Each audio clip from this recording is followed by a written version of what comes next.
नमस्कार, मी भगवान वानखेडे। आपण पाहताय पंढरपुरातील सर्वात पहिले YouTube news channel Pandharpur live. भाजपाचे विधान परिषदेचे आमदार रणजितसिंह मोहिते पाटील यांनी माजी मुख्यमंत्री उद्धव ठाकरे यांची भेट घेतल्याची चर्चा राजकीय वातावरणात चांगलीच रंगली।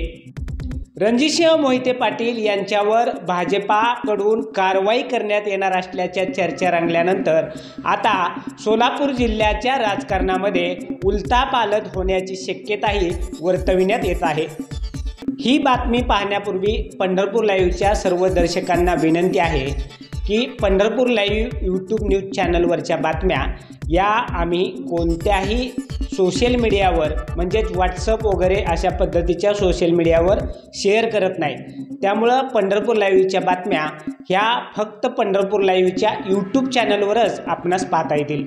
त्यामुळं तुम्हा सर्व दर्शकांना आमची नम्र विनंती आहे की आपण आमचं यूट्यूब चॅनल सबस्क्राईब करावं आणि नियमित अपडेट मिळवण्यासाठी बेल आयकॉनवर क्लिक करावं।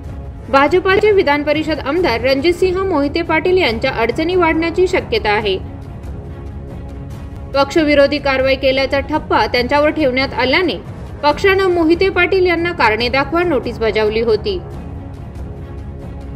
सबळ पुराव्याचा आधार घेत पक्षाकडून कारवाई केली जाण्याची शक्यता असल्याने आता रणजितसिंह मोहिते पाटील यांनी भाजपाला निर्णय घेतला की काय असा प्रश्न विचारला जातोय।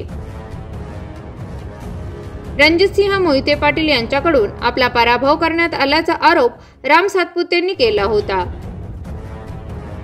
त्यानंतर पक्षाकडून त्यांना कारणे दाखवा नोटीस पाठविण्यात आली होती। अशातच आता रणजितसिंह मोहिते पाटलांनी थेट मातोश्री गाठली।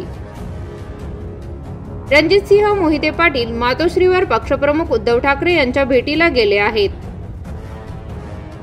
रणजितसिंह मोहिते पाटील आज तब्बल 1.5 तास मातोश्रीवर पक्षप्रमुख उद्धव ठाकरे यांच्या निवासस्थानी उपस्थित होते।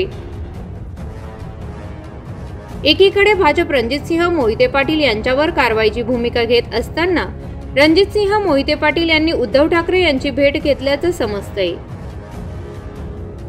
मात्र दोन्ही नेत्यांमध्ये काय चर्चा झाली यावर अद्याप कोणतीही माहिती मिळाली नाही। दरम्यान आगामी निवडणुकीच्या पार्श्वभूमीवर भारतीय जनता पक्षाकडून सदस्य नोंदणी मोहीम राबविण्यात आली। यात आमदार रणजितसिंह मोहिते पाटील यांनी 1000 सदस्यांची नोंदणी केली।